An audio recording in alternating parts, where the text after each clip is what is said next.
Bugün topuq testindən danışacağıq. Topuq testinə daxil olan xəstəliklərin çox hissəsi metabolik və endokrin xəstəliklər olduğundan ilk olaraq endokrinoloq gözündə İlkin doktora sual vermək istəyirəm. Doktor, sizcə niyə topuq testi verilməlidir?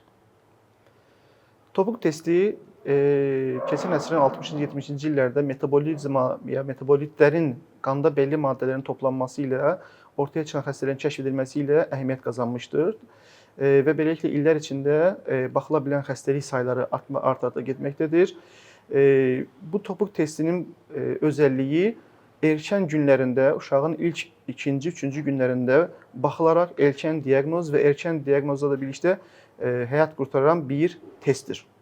Bu testlərdə ilk baxılan fenilketonuriya xəstəliyinin topuq testinin diaqnozu qoyulmuşdur. Bu bir metabolizma xəstəliyidir. Bir amin turşu metabolizması pozğunluğudur. Bu barədə Ləman doktor bizə məlumat verəcək. Çox sağ olun doktor. Ümumiyyətlə yeni doğulmuşların skrininqi sizin dediyiniz kimi ilk dəfə 1960-cı ildə Amerikada fenilketonuriya xəstəliyinin skrininqi ilə başlamışdır və bu xəstəlik bir ferment çatışmazlığı ilə ortalığa çıxan xəstəlikdir. Burada böyümə geriliyi, psixomotor gerilik, qıcolmalar, nevroloji əlamətlər və s. ilə özünü göstərən geniş spektrli bir xəstəlikdir.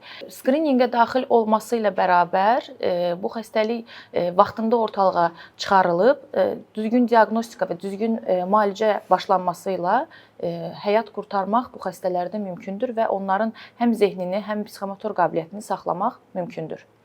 Ləman doktor, bu FKO testinin niyə bu qədər erkən ilk 3-cü günü, 4-cü günü baxılması əhəmiyyət daşıyır? Məsələn, bir uşağa 3-cü, 4-cü ayda baxsaq, nə itiririk? Ümumiyyətlə, yeni doğulmuşların skrininqinə daxil olan testlərin seçilməsi oradakı xəstəliklərə bizim erkən müdaxiləmizin əhəmiyyəti ilə çox əlaqəlidir. Belə ki, ferment əksikliyinə bağlı xəstəliklərdə uşaq qidalanmağa başladıqdan sonra xəstəlik özünü göstərməyə başlayır. Yəni ya zərərli metabolitlər toplanmağa başlayır, ya da ilkin maddələr çevrilə bilməyən maddələr toplanmağa başlayır və zərər verməyə başlayır. Bu səbəbdən də bir neçə gün artıq qidalandırıldıqdan sonra uşaq bu metabolitlərin və yaxud da xəstəliyin mövcud olmasını biz bu testlə diaqnozunu və yaxud da şübhəsini ortaya qoymuş oluruq və erkən müdaxilə edirik. Gərəkirsə xüsusi diyetlər başlayıb bu maddəni kəsirik və beləliklə də klinikanın ortaya çıxmasını və uşağa zərər verməsinin vaxtında qarşısını almış oluruq. Bu fenilketonuriya xəstəliyinin başqa bir diaqnostik üsulu varmı, yoxsa sadəcə topuq qanından baxılır və az öncə dediyiniz müalicəsində hər hansı bir dərman varmı, yoxsa özəl diyetalarla ya da pəhrizlərlə midir sadəcə? Və uşaqların gedişatında erkən diaqnoz qoyulduqda ailələr daha çox düşünür, bu xəstəlik zəka geriliyinə səbəb olurmu, erkən diaqnoz qoymağın bizə faydası olurmu? Yoxsa yenə uşaq yenə də zəka ilə bağlı problem yaşayacaq, biz pəhriz versək də? Çox gözəl sualdır doktor. Əslində ümumiyyətlə skrininq testləri heç biri diaqnoz qoydurucu testlər deyildir. Buna şübhəni ortaya qoyur. Yəni bu inkişaf etmiş ölkə olsun, inkişaf etməmiş ölkə olsun, fərq etmir. Yəni Amerikada da bu belədir. Orada yanlış pozitivliklə fərqli ixtisas bölümlərinə gələn xəstələr olur bu yeni doğulmuş skrininqində. Eləcə də fenilketonuriya üçün də bu belədir.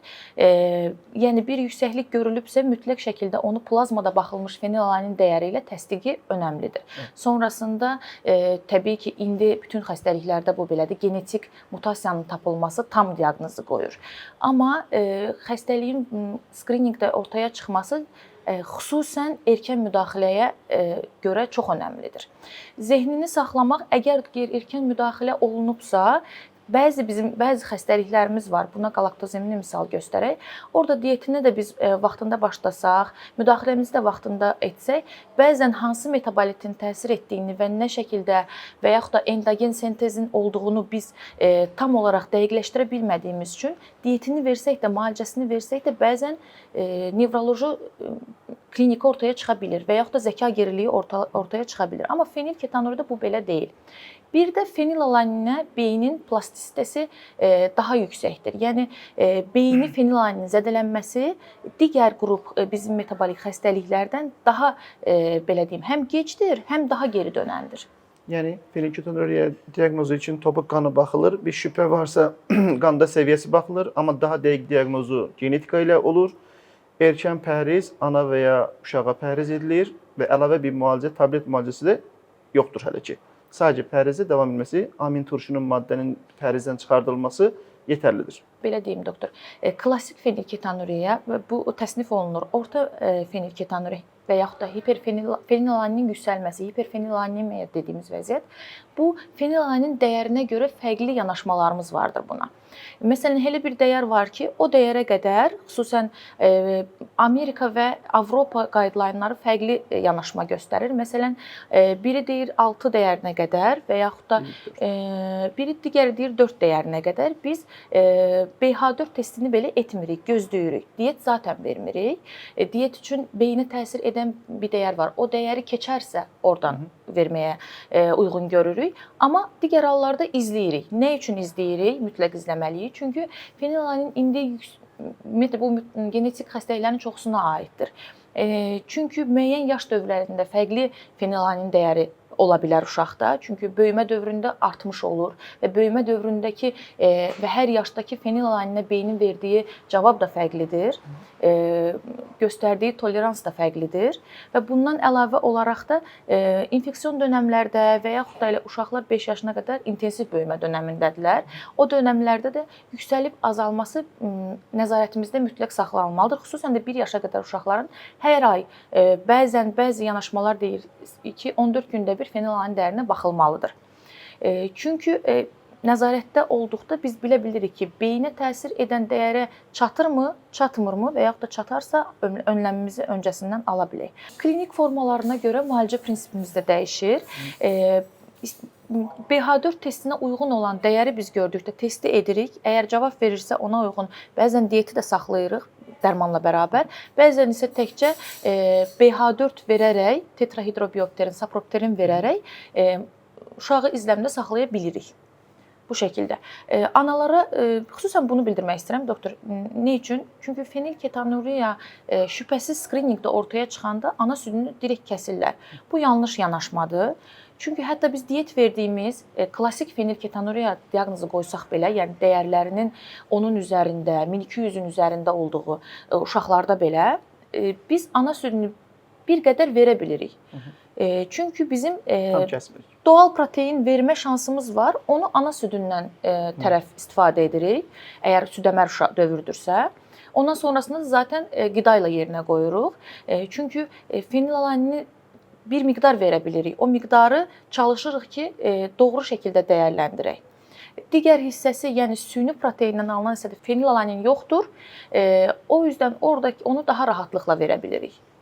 Skrining edilməyən uşaqlarda, ailələrdə fenilketonuriya xəstəliyi ola bilən ailələr uşaqlarında hansı əlamətləri görə bilərlər? Necə anlaya bilərlər ki, onlarda belə bir xəstəlik var?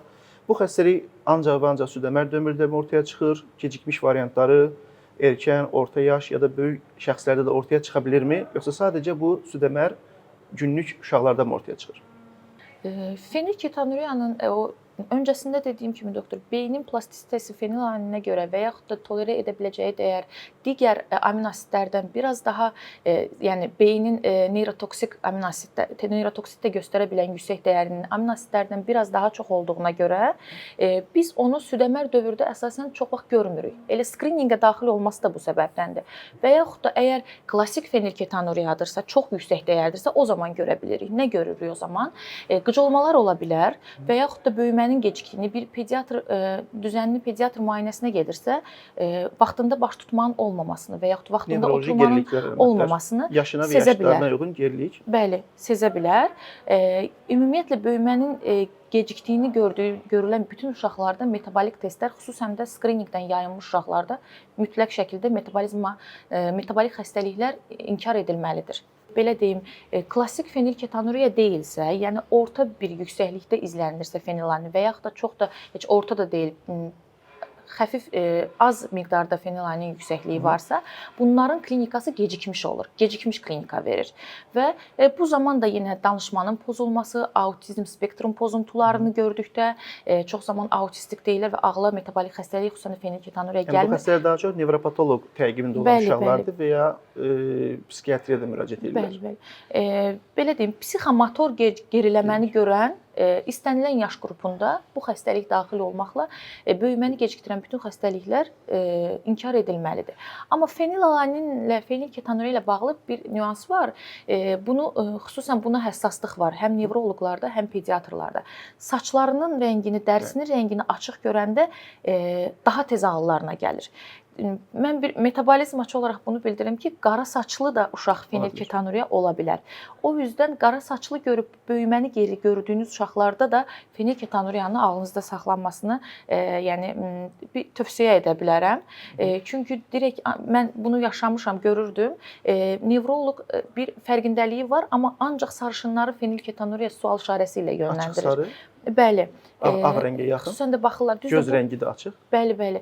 Bunun da səbəbi isə pigment Melanin tirazin yoxdur. bədəndə. Tirazindən də pigment melanin sintezlənə bilmir və belə olduğu halda biz sarışın dəri rəngini, pigment azlığını gözlədik. Özəlliklə ailədə belə sarışınlıq yoxdursa Daha çox şübhə oyadır. Və zəka geriliyi də üzərinə gəlirsə, bir böyümə geriliyi də üzərinə gəlirsə, belə olanda fenilketonurini direkt ağıllarına gətirib yönləndirmiş olurlar. Məsələn, belə bir 6 yaşında uşaq olduğu zaman ondan skrining eləmək üçün yenə topuq qanı alırıq, topuq test eləyirik, yoxsa necə baxırıq, necə dəqiqləşdiririk və ya gecikmiş bir şəkildə ailələr 2 aylıq, 1 aylıq ya da 5 ay, 6 aylığında skrining eləməyə qərar verirlərsə ya da həkim qərar versə, bu yenə topuq qanı alınır, yoxsa başqa bir üsulda alınır bu? Ümumiyyətlə bunun adının topuq qanı olması yeni doğulmuş dövründə daha rahat şəkildə topuqdan qan alınması ilə daha ağrısız və daha rahat şəkildə bəli alınması ilə əlaqədardır. Amma sonrasında biz zaten bunu belə deyim, damardan alınmış, normal venadan alınmış qanı almış kimi götürə bilərik. Çox vaxt ailələr də bunu deyirlər. Doktor, siz bura yeni doğulmuş skrining yazmısınız, amma uşağın venasından aldılar qanı. Bu da həmişə onlarda fikir yaradır. Yəqin ki, yanlış başqa test verdik və s. Topuq testinin topuqdan alınmasının bir müddəti var. Ondan sonrasında biz əslində o zaman da götürə bilərik, bu dediyimiz, sadaladığımız səbəblərə görə. Amma sonrasında normal şəkildə bir sizin dediyiniz kimi hemoqram alınmış kimi normal venadan alınmış qanına da baxa bilirik. Böyük yaş qruplarında isə biz ümumiyyətlə birbaşa olaraq yeni doğulmuş skriningi deyil, çünki baxılma tərzi fərqlidir. Baxılma metodu fərqlidir, daha doğrusu. Yəni quru qanda baxılmaq deyil də, şübhə ilə gəlibsə biz plazmada baxırıq, kvantitativ dəqiq dəyər almaq üçün. Quru qanda da baxılanda bir dəyər verir kvantitativ, amma plazmada ölçülən dəyər daha dəqiqdir. O səbəbdən elə baxırıq və bəzən olur ki, ümumiyyətlə metabolik xəstəlik, xüsusən də fenilketonuri şübhəsi ilə bir tək fenilalaninə baxırlar. Mən bunu çox doğru bulmuram, doğru görmürəm. Nə üçün? Çünki burada fenilalanin dəyişikliyini, məsəl üçün qaraciyərlə bağlı səbəb də ola bilər. Dəyişikliyini görürük, bir dəyərlər var. Məsələn, normalda referans aralığını 35-85 və yaxud da 40-70 falan verilir və 90, 95, 110 görəndə həkimlər daxil bunu sanki xəstəlik varmış kimi yönləndirirlər. Amma mənə yönləndirirlər və genişlətilmiş testə baxanda və yaxud da plazmada bütün amnestləri görəndə hamısının ya dəyişikliyini görsən, ya da xüsusi spesifik bəzi xəstəliklərə məxsus dəyişikliklər də görmüş oluruq. Əslində bu referans aralığının üzəri olduğu üçün fenilketonuri düşündürür, amma 120-nin altı bir dəyər fenilketonuri və yaxud da hiperfenilalanemiya deyildir. Bu xəstəliyin özünün topuq qanında ümumiyyətcə baxılmasının səbəbləri digərləri də birlikdə daha çox toplumda çox görülməsi, qohum evliliyinin daha çox olduğu cəmiyyətlərdə bu xəstələrin daha çox görülməsi, bu xəstəliyi daşıyanların, ata-anaların daha çox olması və bir dəfəyə 3, 5 və ya 6 metabolik xəstəliyə erkən diaqnoz qoymağın üçün edilməsidir. Yəni bu topuq qanı daha erkən yaşda edilirkən bir dəfəyə bir neçə xəstəlikdən skrining ya da tarama testi eləyərəkdən erkən diaqnoz qoyma şansımız vardır. Damardan baxılarkən isə bunları istəyə görə, ön diaqnoza görə ayrı-ayrı olaraqdan sizin dediyiniz kimi daha dərinləməsinə başqa amin turşular ya da başqa hormonlara baxa bilərik. Doktor, bizim ikinci xəstəliyimiz fenilketonuridən danışdıq. Bu ilk taramaya daxil olunan ilk xəstəlikdir. İkinci xəstəlik isə konjenital hipotiroididir. Bunlar haqqında nə danışa bilərsiniz? Onlarda niyə skrininqə daxil edilib və vaxtında aşkarlanmasının önəmi nədir? Topuq testində yeri nədir sizin üçün? Doğrudur. 90-cı illərin başlarında FKO-dan, yəni fenilketonuriya diaqnozundan sonra topuq qanına əlavə edilən ikinci tiroid qalxabəzər vəz hormonu əksikliyi ilə özünü göstərən xəstəliyin skrininqə əlavə edilməsi olmuşdur. Burada TSH, topuq qanında TSH dediyimiz tiroid stimülə edici hormon baxılır. Bu beynimizdə hipofiz vəzindən sintez edilən bir hormondur.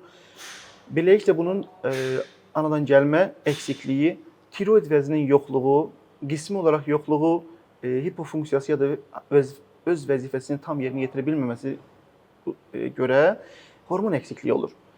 Buna da biz erkən, özəlliklə 2-ci, 3-cü günlərindən topuq qanından baxılaraqdan ən gecə 20-ci günü keçməmək şərti ilə, çünki bu özəlliklə ilk 20-ci gün, 2-ci, 3-cü həftələrdə beynin özünün inkişafı mərhələləri var.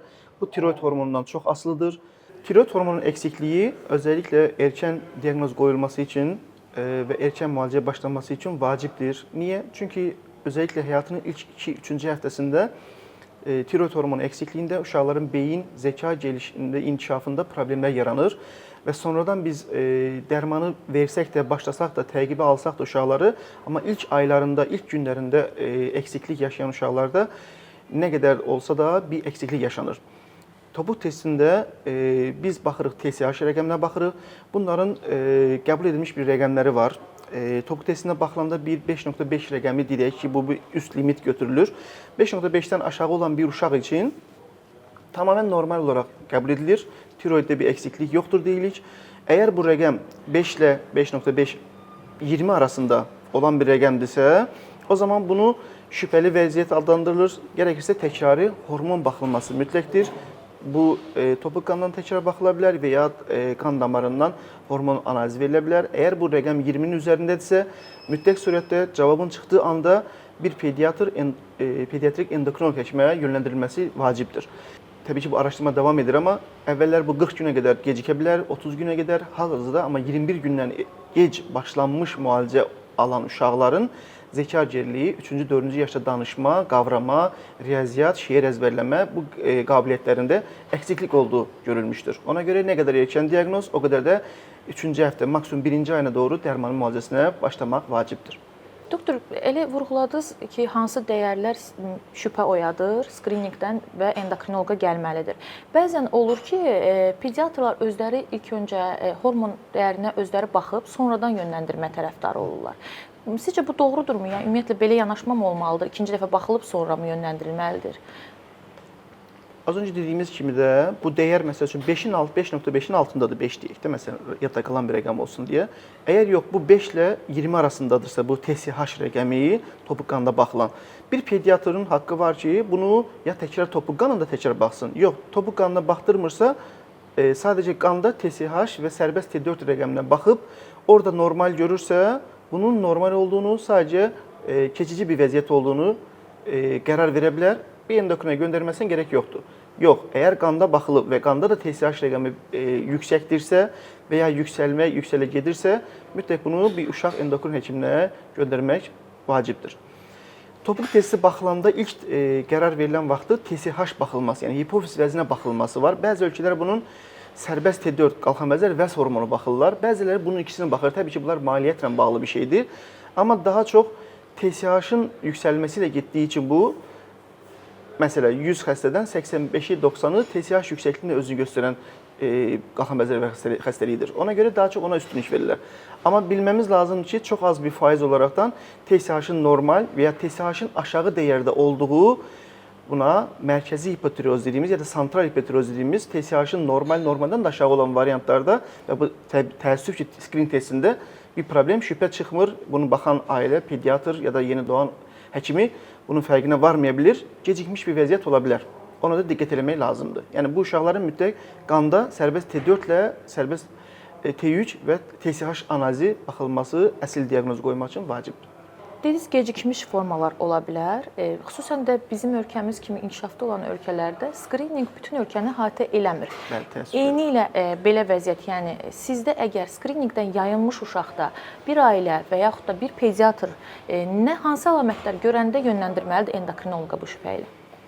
Konjenital hipotireoz, bu dediyimiz anadan gəlmə qalxınbəzər vəz tənbəlliyi deyək.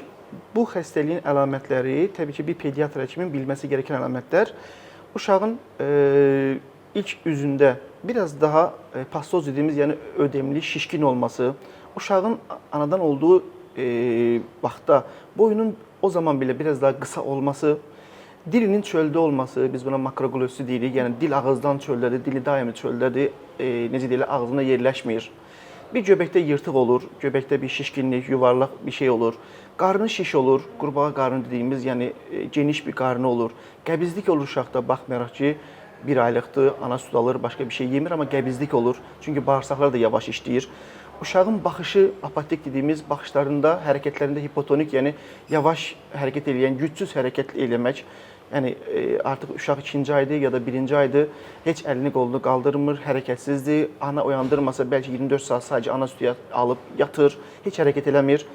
Uzanmış sarılıq ya da sarılıq dediyimiz rəngində saralma, bilirubinin yüksəlməsini özünü göstərən bir sarılıq əlamətləri verə bilər.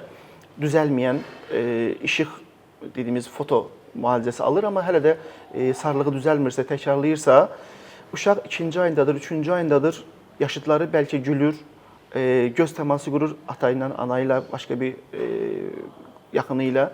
Amma uşaq başını tutur. Bizim uşaqda isə uşaq başını tuta bilmir, başını dik tuta bilmir, qaldıra bilmir, gülmür, göz təması qurmursa, bu uşaqda nevroloji əlamətlər də varsa, ilk düşünməmiz gerəkən hipotireozdur. Mütləq surətdə uşaqda bir pediatra və ya uşaq endokrin həkiminə müraciət edərəkdən erkən diaqnoz qoyulması lazım.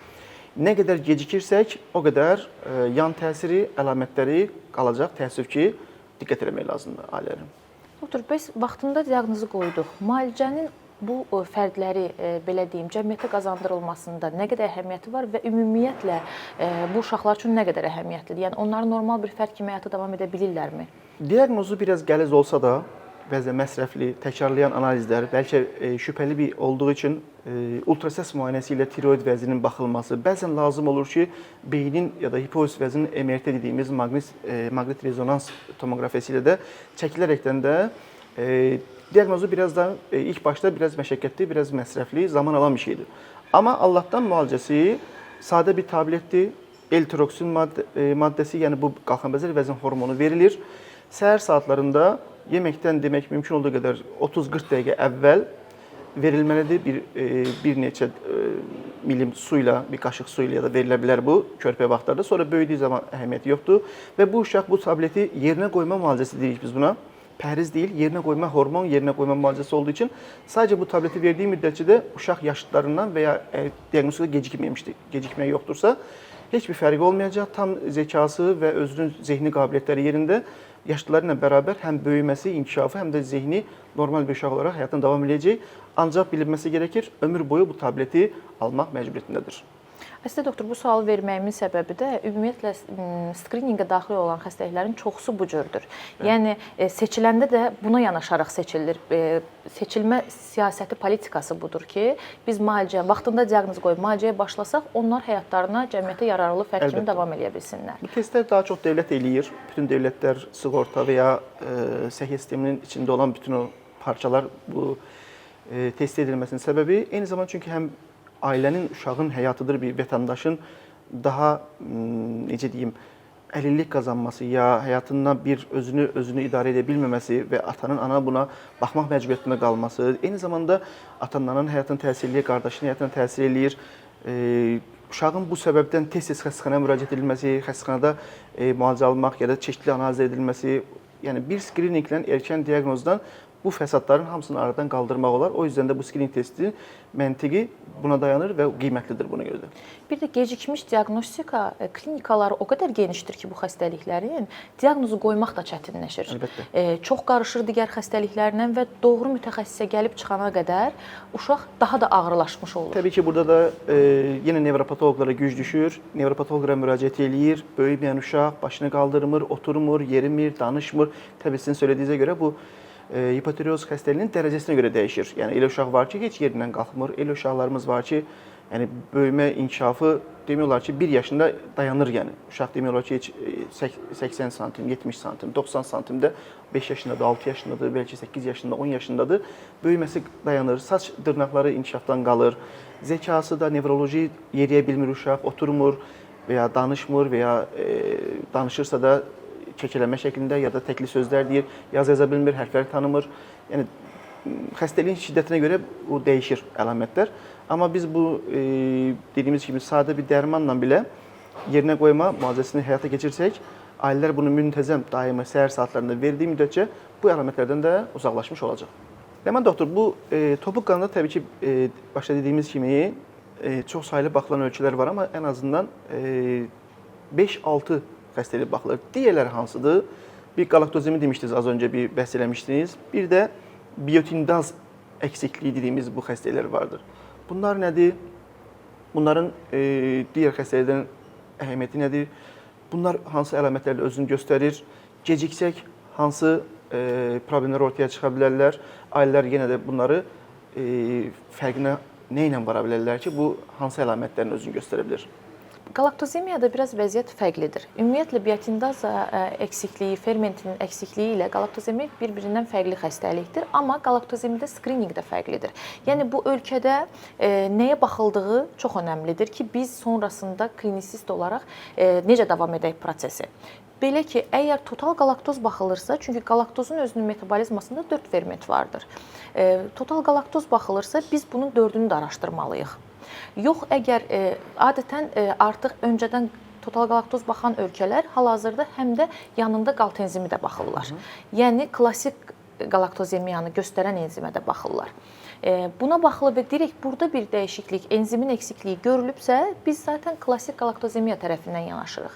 Amma yox, total galaktozla bunu niyə vurğulamaq istəyirəm? Çünki bizim dövlətin pilot proqramı var və orada pozitivlik şikayəti ilə mənə yönləndirilən xəstələrin bəzilərində total galaktoz aşağıdır deyə yönləndirilənlər var. Bu pozitivlik deyil. Bu o anki qidalanmaya da bağlı ola bilər və zaten onun yüksəkliyi bizi narahat edər. Galaktoz atılımı var. Burada da bir belə deyim, qarışıq bir məqam var. Çünki endogen galaktoz sintezi də var. Qarışıq bir durumdur. Ailələr deyir ki, çox vaxt klinikanı biz oxuduq. Məsəl üçün, galaktozemiya ilə bağlı çox ağır şeylər yazır. Mənim uşağım skriningin cavabı gəlibdir. 1 aylıqdır artıq. Təəssüf ki, gecikir. Çünki özəldə gedən testlər 1 aya, xarici ölkəyə gedəndə 1 aya gəlir. Bizdə isə bu daha tez nəticələnir. Əgər ölkənin özündəki hazırda ölkəmizdə, öz xəstəxanalarımızda, laboratoriyalarımızda baxıla bilir. Baxıla bilir və daha tez nəticə gəlir. Amma gecikmiş nəticələr daha çoxdur. Belə olan halda uşaq 1 ayına çatır və artıq sənə gələndə pozitivliklə ki, biz gərəkən testlər etməliyik, sidikdə reduktan maddəyə baxmalıyıq və yaxud da enzimi göndərməliyik və yaxud da sonrasında bunlarda bir şübhə təkrar qalırsa ki, tam inkar etmək üçün mutasiyanı da görməliyik və yaxud da təsdiqləmək üçün. Bəli, genetik analizi. Ailələr çox zaman, bu yaxınlarda bunu yaşamışam, ona görə deyirəm doktor. Mənim uşağım normaldır, heç bir şey yoxdur. Oradakı yazan əlamətlər çox ağırdır, olsaydı olardı kimisindən. Bu həm mutasiyaya da bağlıdır. Hər uşaqda fərqli özünü göstərə bilir. Bəli, hər bir genetik xəstəlik kimi bu belədir. Çünki mutasiyadan asılı olaraq klinikada fərqlidir və yaxud da heç mutasiyadan asılı olmadan hər bir uşağın fərqli klinik göstərmə fərdidir əlamətlər, klinik əlamətlər ola bilər və burada da digər skriningə daxil olan testlər kimi bizim laktozdan təmizlənmiş, laktoz free, bəli, laktoz free xüsusi formulalar belə deyim, qidalandırılması uşaqların tövsiyə olunur süd 6 ayına qədər. Əlavə qidaya keçəndən sonra mütləq orada da baxın bunu təkrar yenə mən bir neçə müddət öncə 1 ayında gəlib diaqnozu qoyulmuş və genetik mutasiyası tapılmış bir uşaqda bəli, biz laktozsuz veririk. Gərək yoxdur heç nəyə. Uşaq artıq 7 aylıqdır və 4 ayından əlavə qidaya başlanılıbdır və sarılıq var uşaqda. Düzdür, tam olaraq gözlədiyimiz ağır mənzərə yoxdur, amma yenə mutasiyasına uyğun olaraq onun klinik gedişi də fərqli ola bilər deyə ailəyə mən anlatmağa çalışdım ki, hətta heç bir klinika olmaya bilər. Çünki toplanar proses və birdən hər hansı bir infeksiyondan ağırlaşa bilər. Və yaxud da indi məsələn tək sarılıq olmaz, uşağın oturması gecikir. Nevroloji əlamətlər özünü qabiliyyətində gerilik var, nevroloji əlamətlərində gerilik var. Gülməsi azdır, kontaktı azdır ailə ilə. Yəni bunları görə bilərik. Sırf sizin gördüyünüz, oxuduğunuz belə deyirlər, Google-da öyrəndiklərinizlə mənim uşağımda bu yoxdur deyə bilmirik və yaxud da yanaşmamızı yoxdursa diyetimizi tutmayaq və yaxud da bu uşaqlarda ana südünü kəsirikmi doktor? Biz yəni ana südü kəsilməlidir. Anladığımız qədərilə laktoz, yəni ana südü, süd şəkəri deyək də, yəni qalaktoz maddəsi bu südlə keçən bir şeydir. Yəni süd maddələrində olur. Kəsirikmi, yoxsa anaya pəhrizmi veririk, yoxsa bu sadəcə sinilizol, liofilizat ya da təmizlənmiş mama veririk. Necədir burada bir yolumuz? Doktor, burada əsasən, yəni bu məni narahat edən bir mövzudur. Çünki ana südü digər xəstəliklərimizdə, xüsusən skriningdəki gördüyümüz xəstəliklərimizdə galaktozemiyada müalicənin prinsipi ana südünün kəsilməsinə dayansa belə biz skriningdə pozitivlik görəndə kəsməyin deyirik. Çünki bizim digər diaqnostik testlərimizi etmək üçün bu əngəldir. Çünki sən laktoz vermirsənsə, reduktan maddə atılmayacaq. Yalançı neqativlik olacaq. Yalançı neqativlik olacaq. Bizi gecikdirəcək əslində. Gecikdirəcək. Diaqnozun olması üçün biz ana süd almalıyıq ki, ana südünü həzm edə bilməsin, qanda belli bir maddələr yığılsın. Biz o qandakı maddəyə baxaraqdan diaqnozumuzu tam təsdiqləmiş ola bilərik. Təsdiqləmiş olaq və yaxud da yalançı bir diaqnoz və ya da diaqnozun yoxluğu ilə qarşılaşmış olmayaq. Şübhəli vəziyyəti də ayırd etmək üçün. Eynilə. Belə olanda nə tövsiyə edə bilərəm? Skriningdə görəndə südü kəsmədən yönləndirsinlər. Pediatrlarımız ya da başqa bir həkimlərimiz öncəsində gərəksiz yerə ana südünü kəsib yönləndirməsinlər metabolizm həkiminə. Ana südü aldığı halda gəlib analiz verməsi lazım. Topuq qanından başqa qandan da bir analiz verilməsi lazım. Bəli. Məsələ biraz qarışıqdır burada. Nə üçün? Çünki qida aldığı, yəni qidadan laktoz aldığı halda belə reduktan maddəsi atılmaya da bilər. Neqativlik gələ bilər. Bu da xəstəliyi inkar etmir. Burada gedəcəyimiz yol nədir? Əgər baxıla bilirsə, doğru şəkildə baxıla bilirsə, enziminə baxacağıq. Orada əksiklik görəcəksə, sonra genetiyə gedəcəyik. Amma doğru şəkildə hal-hazırda ölkədə enzim dəyəri doğru ölçümü aparan laboratoriya bildiyim qədər tam olaraq yoxdur.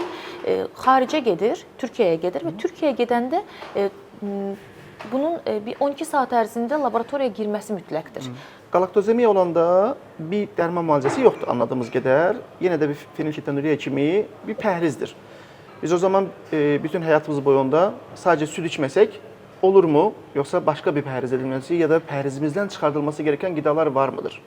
Doktor, dediyimiz kimi 6 aya qədər ki, uşaq təkcə formula alır və yaxud da ana südü alırdıq, ana südünü kəsmişik, onun yerinə laktoz free veririk. Bunlarda daha asandır. Çünki başqa heç bir şey almır deyə buradan kəsdiyimizdə davam edə bilirik. Amma 6 aydan sonra əlavə qidaya başlayır və galaktoz təkcə süd və süd məhsullarında deyil. Eyni zamanda tərəvəzlərdə var, meyvələrdə var və bir sıra digər taxıl bitkilərində var. Ona görə də mütləq bir dietoloqla galaktozun və yaxud da oradan ala biləcək, bəli, mütləq şəkildə təxmini bir şey deyil. Bəli, təxmini bunda yoxdur, onda vardır deyə. Çünki bunu dəqiq mütəxəssis etməlidir ki, uşağınıza zərər dəyməsin. Əsas məsələ də budur ki, uşağınıza zərər dəyməsin. Yoxsa biz məsələn siz də diyet yazırsınız, xəstəlikləriniz var ki, hansı ki onlarda mütləqdir. Yəni rahat olar ki, ailəyə deyəsən ki, get özün bax, necə istəyirsən, elə də qərarlaş.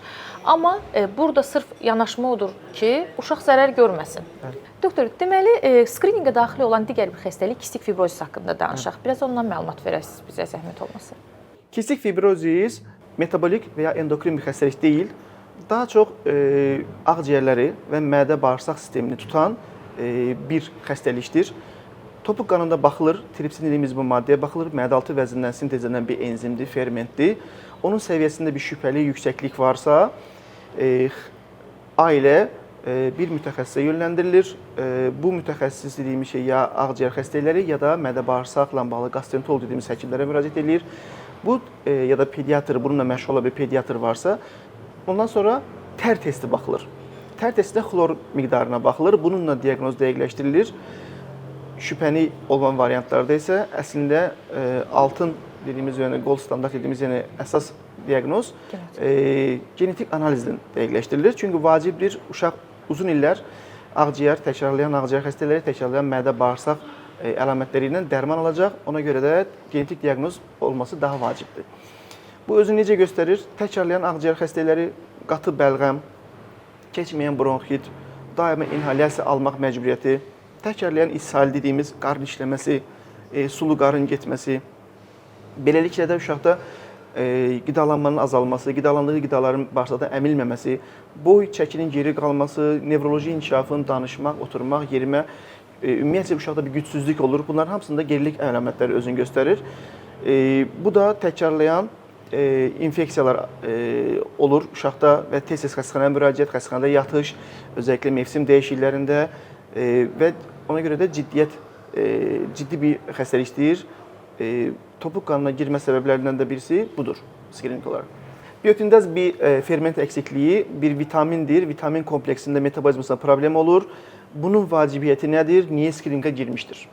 Əslində elə skriningə girməsi vaxtında müdaxilə ilə yardım edə bilməyimizlə belə deyim uyğundur. Biotindaza enziminin əksikliyi, fermentin əksikliyi, fermentin nə qədər əksikliyindən asılı olaraq biz onu qruplaşdırırıq, klinik tipə ayırırıq. Tam əksiklik və ya qismi əksiklik. Müalicəmiz də buna uyğun dəyişir, yəni dərman dozumuz.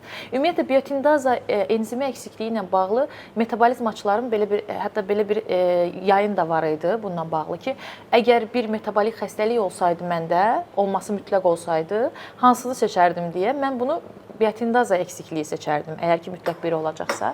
Niyə belə deyilir, doktor? Bunun çünki bir dənə tabletlə tamamən normal həyatını davam edə bilirlər. Bizim hipotiroz kimi. Eynən. Bir tabletini alır və o qədər zərərsiz tabletdir ki, yəni bunu onsuz da qadınların hamısı tanıyır. Biotindir, vitamindir, bəli. Və bununla uşağın həyatını tam normal, yəni hətta o dərəcədə ki, mən təhsil aldığım müddətcə və məndən öncə də təcrübəsi daha çox olanlara da soruşmuşam bunu. Yəni bir qıcı olmalı biotindaz xəstəsi görmüsünüzmü və yaxud da karlığı olan və yaxud da görməsi tam pozulan artıq demək olar ki, mən görməmişdim. Onlar da illərdir görmədiklərini deyirlər. Çünki gerçəkdən də müalicə verildiyində klinikanı biz görmürük. Hansı əlamətlər verir? Yəni özünü necə göstərir? Neçənci ayında daha çox? Yəni neçənci ayından gec qalmış sayılırıq. Yəni biz diaqnozu geciksə, məsələn, skrining eləməsək, neçənci aylarda uşaq körpə yaşında, yoxsa 3 yaşında, 5 yaşında ortaya çıxır? Hansı əlamətləri verir doktor? Əgər tam əksiklikdirsə doktor, biz bunu doğulandan bir neçə gün sonra ağır qıcolmalarla da görə bilirik. Amma əgər tam əksiklikdirsə, əgər qismi əksiklikdirsə, bu zaman nə görürük? Bunlarda adətən 7 həftədən tez əlamət ortaya çıxmaz. Nə olur? 7 həftədən sonra saç tökülməsi görə bilirik, dəri quruluğu aşırı həddindən artıq dəri quruluğunu görə bilirik, ekzematoz yaralar görə bilirik. Bundan sonra hansı bölgələrdə bu yaralar daha çox görülür? Xüsusən büçüş yerində daha çox, dərinin nazik olduğu, qatlanan hissələrində daha çox görürük, amma ümumən bədənin hər yerində görə bilərik. Və skriningdə pozitivlik gələn ailələr, mən hər zaman deyirəm bunu ki, yeni doğulmuşun zaten bir dəri quruluğu biz normaldır, görürük bunlarda. Çünki mayenin içində qaldıqları üçün bir maserasiya məsələsi var. Sonra da ümumilikdə bizim mühitə uyğunlaşdırana qədər dəri buna kullanmaqla cavab verir. Bu normal haldır. Bəzən bu şübhə ilə gələn ailələr deyir ki, yox, yəqin ki, mütləq bizdə var ki, dəri quruluğu başlamışdır. Amma bizim yanaşmamız necədir? Əgər qismi əksikliyi belə görsək, biz dərman müalicəsini başlayırıq. Tam dəqiq olaraq enzimi görənə qədər dərman müalicəsini verməyin onun ağır formadırsa belə önləməsinə kömək edir. Bu səbəbdən klinikamıza hətta skrining testində pozitivlik ilə gələnlərə belə biz dərman müalicəsini adətən başlamış oluruq. Burada da bir yenə enzim əksikliyi olduğu üçün diaqnostikada belə bir məsələ vardır. Enzimin göndərilmə şəkli doğru deyilsə, yalançı pozitivlik də ortaya çıxa bilər. Amma yalançı pozitivlik, yalançı neqativlik arada gözümüzdən uşağın xəstəliyi qaçmasın deyə müalicəni vermiş oluruq. Yəni demək olar ki, şübhəsi olan hər uşağa biotin maddəsi başlanılır müalicəyə. Digər qanda ya da topuq qanı təkrarında ya da genetik bir analiz lazımsa, onu sonradan edilir ki, o varsa müalicə davam, yoxdursa zaten müalicəyə kəsilir. Bəli. Diaqnostikası da eyni ilə enzimin əksikliyini görmək, sidikdə, orqanik turşularda dəyişiklikləri görmək və mütləq şəkildə molekulyar genetik analizlə mutasiyanı görmək. Skriningin sonuncu xəstəliyi, daha doğrusu biz danışdığımız sıralamada sonuncu xəstəliyi qaldı. Doktor, bu da 17 hidroksiprogesteronun baxılmasıdır. Böyrək üstü vəz hormonunun baxılmasıdır. Buna nə səbəbdən baxırıq və bizə bu testdə baxılmaq nə verir? Doğrudur. Təbii ki, bəzi ölkələrdə daha yeni şeylər də əlavə edilmişdir, amma hal-hazırda bizim danışdığımız altılı qrupdan son əlavə edilən 17 hidroksiprogesteron hormonudur. Bu böyrək üstü vəzin bir hormonudur. Bu xəstəlik də yenə də qohum evliyində daha çox uşaqlarda görülən erkən yaşda kortizol əksikliyindən böyrək üstü vəz hormonu əksikliyi, kortizol maddəsinin əksikliyini özünü göstərən mortal dediyimiz, yəni 1 yaşın altında vəfat etmə potensialı olan təəssüflər olsun ki, yəni letal gedən, öldürücü bir xəstəliyin əlaməti olduğu üçün o yüzden əlavə edilmişdir. Bu da yenə bizim kimi qohum evliliyin çox olduğu ölkələrdə daha çox skrining edilməkdədir. Biz baxdığımız 17 hidroksiprogesteron rəqəmidir. Buna baxılır, bunun səviyyəsi ölçülür. Bu sizin də digər metabolizm xəstələri kimi endokrinə də bu bənzərdir.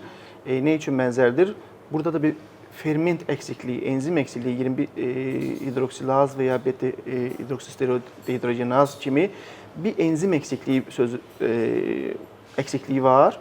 Bu əksikliyin nəticəsində də kortizol sintez olunmur. Kortizol sintez olunmur, amma kortizola gedən yolda ara maddələr yüksəlir və bir metabolik xəstəlik kimi bu ara maddələrin yüksəkliyi də bədəndə bir əlamətlər verir. Bunlar nədir? Bir uşaqda daha çox özəlliklə 20-ci, 30-cu günlərində əlamət verir. Çünki anadan aldığı hormonları özəlliklə ilk 2 həftə içində istifadə edə bilər. Sonradan daha çox anadan ayrıldığı üçün, uşaq dünyaya gəldiyi üçün özününkini sintez eləməlidir. Edə bilmədiyi vaxtlarda əlamət verir. Qusma, əmmədə yavaşlama, halsızlıq, yuxu halı, rəngində qaralma uşağın, rəngində qaralmaqla birlikdə eyni zamanda qanda belli bir duzların səviyyəsi çox kəskin şəkildə dəyişir. Yəni duz aşağı olur, natrium dediyimiz bir duz aşağı olur, kalium dediyimiz bir duzu yuxarı olur və beləliklə də ürək ritmində pozğunluq, çoxlu halsızlıq və su itirməklə birlikdə özünü göstərən letal gedişli bir xəstəlikdir. Buna biz xəstəliyə konjenital adrenal hiperplaziya dediyimiz bir xəstəlikdir. KAH deyirik qısaltma olaraq da. Bunun bir çeşitli dərəcələri vardır, çeşitli tipləri vardır. Amma ümumən bizim baxdığımız ən ağır erkən yaşlarda yeni doğulmuş vaxtında əlamət verən variantıdır. Mütləq surətdə bir skrin testində 17 hidroksiprogesteron dəyəri 15, 17, bəzən 22 də olur. Skrinə görə dəyişir texnikasına görə. Bunlardan yüksək bir rəqəm varsa, 20-lik, 30-lu rəqəmlər varsa, mütləq surətdə o uşağın qandan 17 hidroksiprogesteron səviyyəsinin təkrar baxılması, yəni bunun da mümkün qədər 1 ayın altında edilməsi, özəlliklə oğlan uşaqlarıdırsa və bununla da başqa əlamətlər də varsa daha erkən endokrin tərəfindən də diaqnozun təsdiqlənməsi, digər böyrək üstü vəz hormonlara baxılması, lazımsa genetik testin edilməsi, təsdiqlənməsi və bir hidrokortizon və mineralokortikoid başqa bir böyrək üstü vəz hormonlarını yerinə qoyma hormon terapiyasına başlanması lazım. Əgər buna biz zamanında başlasaq, uşaq təbii ki, bunları həyatı boyu davam eləyəcək, həyatı boyu qəbul eləyəcək.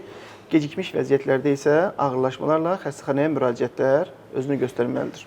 Doktor, burada da vaxtında diaqnoz həyat qurtarır.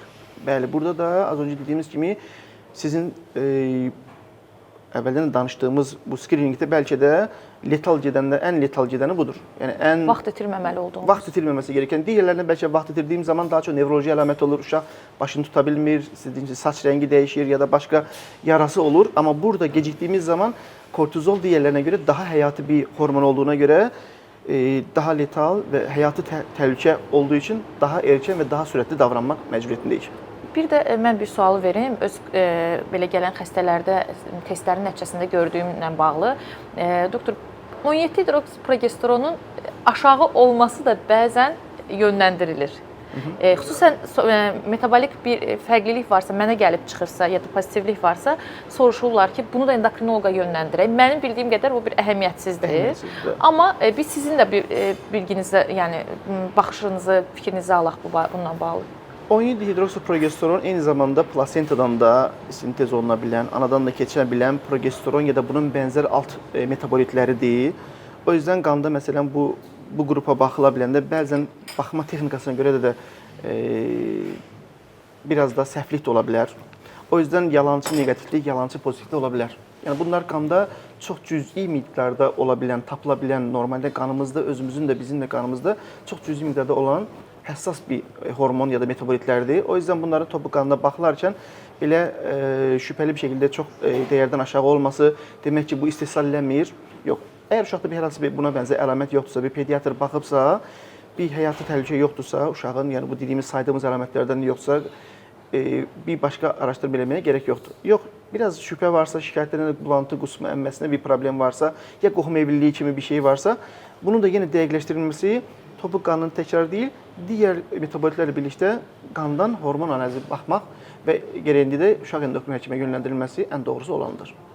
Ümumiyyətlə skrininq testlərində doktor, onlar diaqnoz qoydurucu test deyil deyə, yanlış pozitivlik dünyanın hər yerində var. Bəzən gəlirlər ki, tutaq ki, mütəxəssisə yönləndirib pediatr və biz belə mərhələli testlər edirik diaqnoz qoymaq adına. Diaqnozu qoymuruq, inkar edirik xəstəliyi və ailə deyir ki, bizi bu qədər testə niyə göndərdiniz, əgər belə idisə və yaxud da niyə bizə hər yerdə deyirsiniz ki, daban testini, topuq testini vermək mütləqdir. Bu, yəni bu qədər danışdığımızın üzərinə əgər çıxarsa, o sizin uşağınız üçün həyata əhəmiyyət daşıyır. Əlbəttə. Yox, çıxmarsa da nə gözəl, yoxdur xəstəlik. Mənim yanaşmam bu cürdür. Və ona görə də mütləqdir testin verilməsi. Xüsusən də sizin bu axırıncı danışdığınız xəstəlik, böyrək üstü vəznlə bağlı olan xəstəliyimiz, bu dediyiniz kimi həyat, yəni yaşamla yaşamamasının fərq, belə deyim, o anları, saniyələri, dəqiqələri, günləri əhatə edir deyə çox daha önəmlidir. Ki, nəinki bizim testlər, bizim xəstəliklər. Bu skrining testlərinin ortalama sağlam doğulmuş yeni doğanlar arasında, yəni yeni doğulmuşların belə deyək də, məsələn bir ay içindəmi, il içindəmi toplam məsələn nə qədər doğulmuş olursa, ortalama 1500-dən başlayır bəzi xəstəliklərdə, yəni 5000-ə qədər, bəzi 10.000-ə də ola bilər. Yəni bu məsəl üçün bir ölkədə 100.000 bir il içində yeni doğulmuş məsələn uşaq varsa sağlam, hər hansı başqa əlaməti olmadan, bunların bu hesabla hardasa bu xəstəliklərdən 20 ilə 50 dənəsi, maksimum 100 dənəsi o il ola bilər. Yəni belə baxanda çox az rəqəmdir. Amma bu uşaq həyatıdır, körpənin həyatıdır. Özəlliklə ailələr məsələn yeni doğulmuş vaxtı ana yeni doğulmuş uşağına necə davranacağını bilmir. Uşaqda əlamət özəlliklə gənc anadırsa, gənc ailələrdirsə, təcrübəsi də yoxdursa, uşaqlarda hər hansı əlaməti görməsi gecikə bilir. Yəni uşaq yəni əlamət verəndə iş işdən çox vaxtı keçmiş olur. Ona görə bu skrining edilməsi, yəni bu əslində dövlət içində, sığorta içində məsrəfli bir şeydir.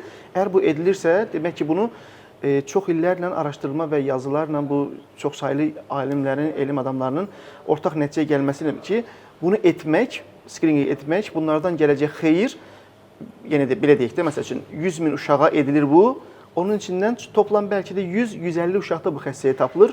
Geri qalan 99.000 nə qədəsində, məsəl üçün, gərəksiz edilir test kimi.